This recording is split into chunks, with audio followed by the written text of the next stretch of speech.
Desde la presentación de mi informe a este Consejo el pasado 5 de julio, la situación de derechos humanos sigue afectando a millones de personas en Venezuela y con claros impactos desestabilizadores en la región.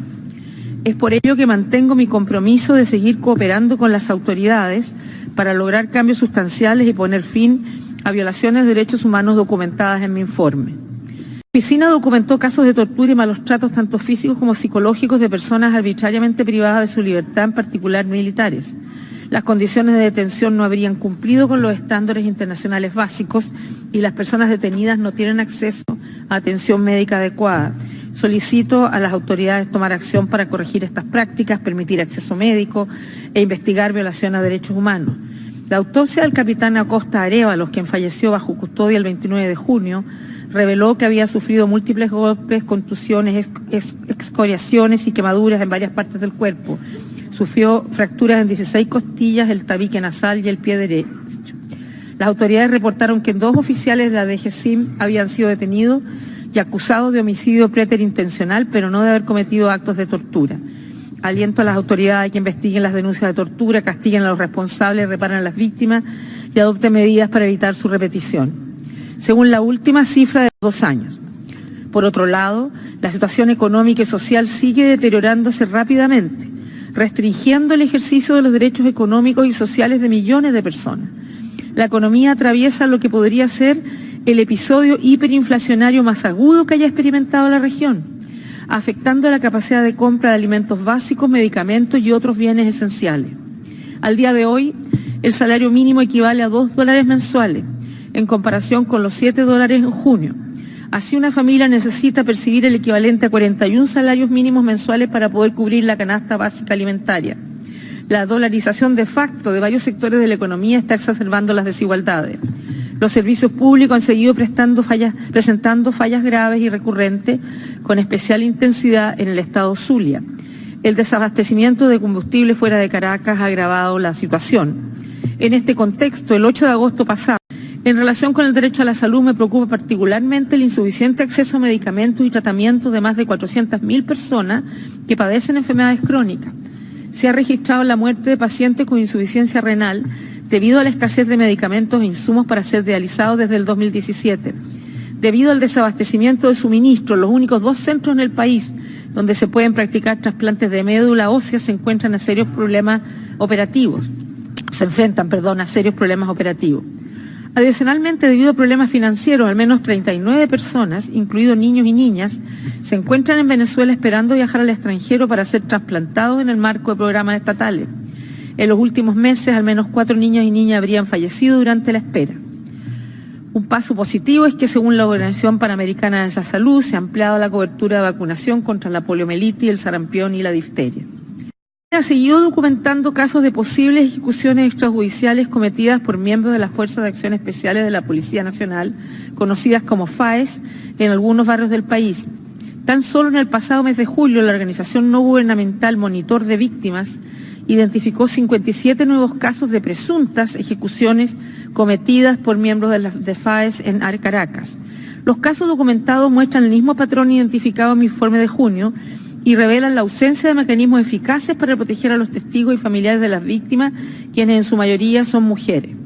Mi oficina no ha recibido información sobre medidas para implementar la recomendación del informe sobre la disolución de las FAES y prevenir la posible comisión de ejecuciones extrajudiciales.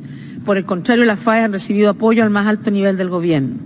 Según información recibida recientemente del Ministerio Público, de agosto del 2017 a mayo del 2019, se condenaron a 104 miembros de fuerzas de seguridad por violación a los derechos humanos.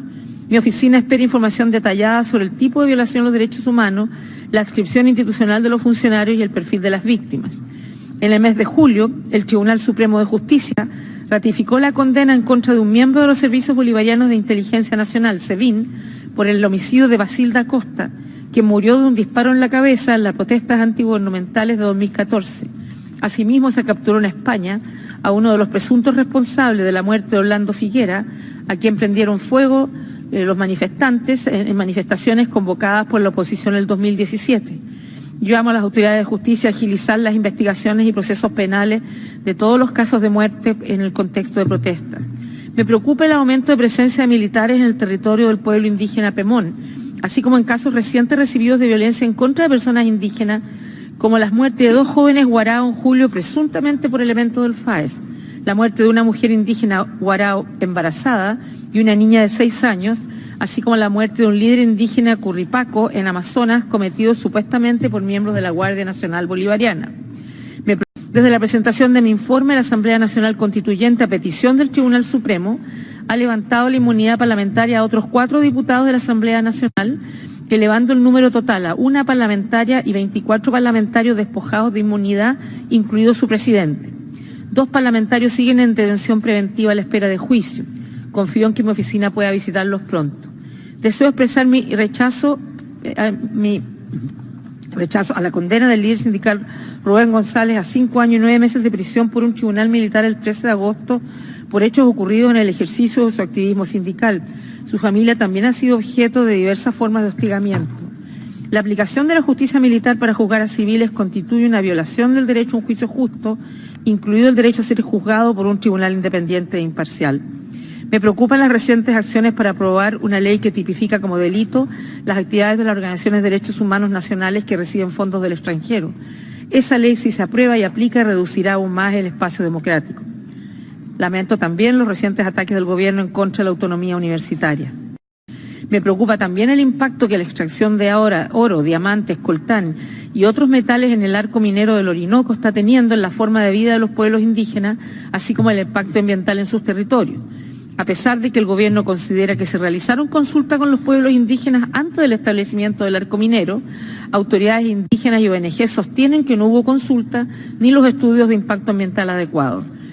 Según la última cifra de Naciones Unidas, hay más de 4,3 millones de personas venezolanas refugiadas y migrantes en el mundo.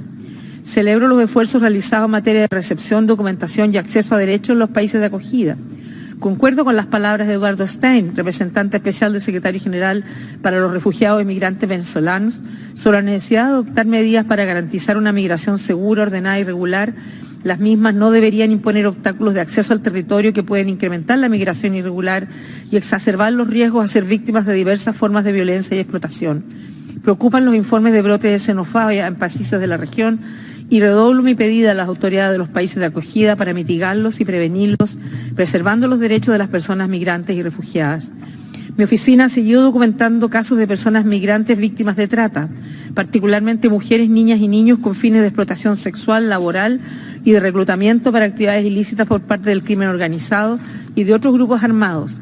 Las víctimas rara vez denuncian por temor a represalias o a ser deportadas, así como debido a la corrupción, impunidad y falta de servicios de atención adecuados. Asimismo, se documentó la desaparición de decenas de personas migrantes cuyas lanchas naufragaron o desaparecieron en las costas caribeñas, aparentemente relacionadas con redes de trata y tráfico de personas hacia islas del Caribe.